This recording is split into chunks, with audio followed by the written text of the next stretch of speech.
Well, there's nothing like maybe a new print or a shelf full of photos to spice up your living room. It adds so much. But the question is, getting those heavy pieces on the wall securely and safely without punching in big holes, that could be another matter. It doesn't have to stress you out, though. Our handyman to the rescue is on the job to show us how to properly hang those decorative touches.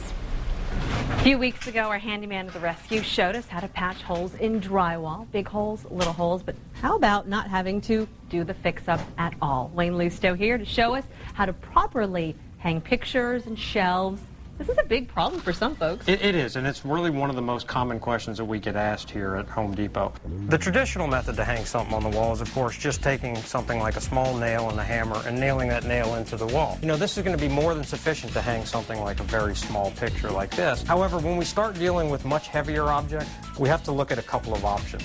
We either need to look to find a stud in the wall, which is the piece of wood that's actually holding the wall up, or we need to look at using a drywall anchor. Is one better than the other for holding something heavy?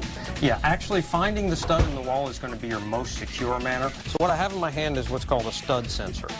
What I do is I put it up against the wall. There's a button on the side here that I'm going to press, and as I move it across the wall, it beeps when it sees that there is actually a piece of wood in the wall. Oh, I found So one. what you'd want to do is, if that's where you'd want to hang your picture, you find the area, kind of find where the center of it is, so move it back and forth a little bit.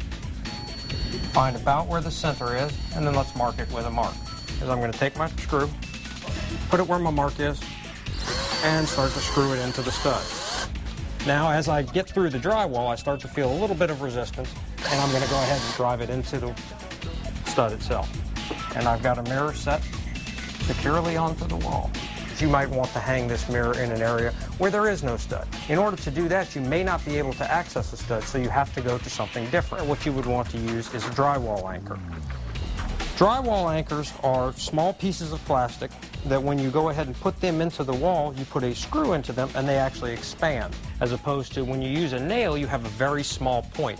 A very small point is very easy for it to tear out. This is a 50-pound drywall anchor. Putting in a drywall anchor is actually a two-step process. Number one, we have to put in the plastic piece. Using a little bit of pressure, I'm going to go ahead and start to screw it into the wall. And you put it all the way into the wall. You put it flush with the wall, just as we just did. And now for the screw. So I'm just going to screw that into the wall. Oh my gosh, I'm going to put a hole in your wall. There we go. So now what you've gone ahead and done is you've put it in, and as we screwed the metal screw in, the plastic actually has expanded into the drywall and given us a very secure fit. I'm going to hang the picture on the wall. Very nice. No worries, it's not going to pull out. Let's say you want to put a little mantle up. We're going to try a little bit heavier of a drywall anchor this time. These are rated up to 75 pounds. Go ahead and make a couple of marks underneath just as to where I'm planning on it going. Go ahead and remove the shelf for me, Cheryl. What we're going to do then is, based off of that mark, I'm going to draw a line that is level.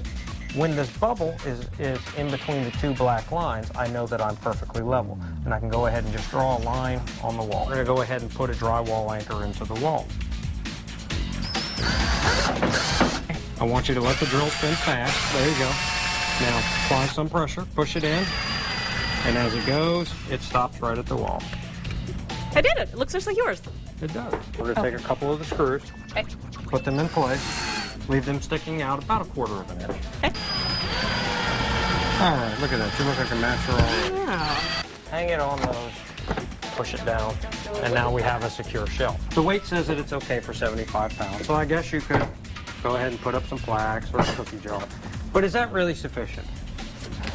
I don't know. Let's go ahead and see what we can actually put up here, and if it will actually Is support that a it. cinder block? Oh, So I'm trying not to look. what we can actually do is we've now supported significantly more weight than I think you thought we'd ever be able to do without having to go into a stud, just using the drywall as our method of securement.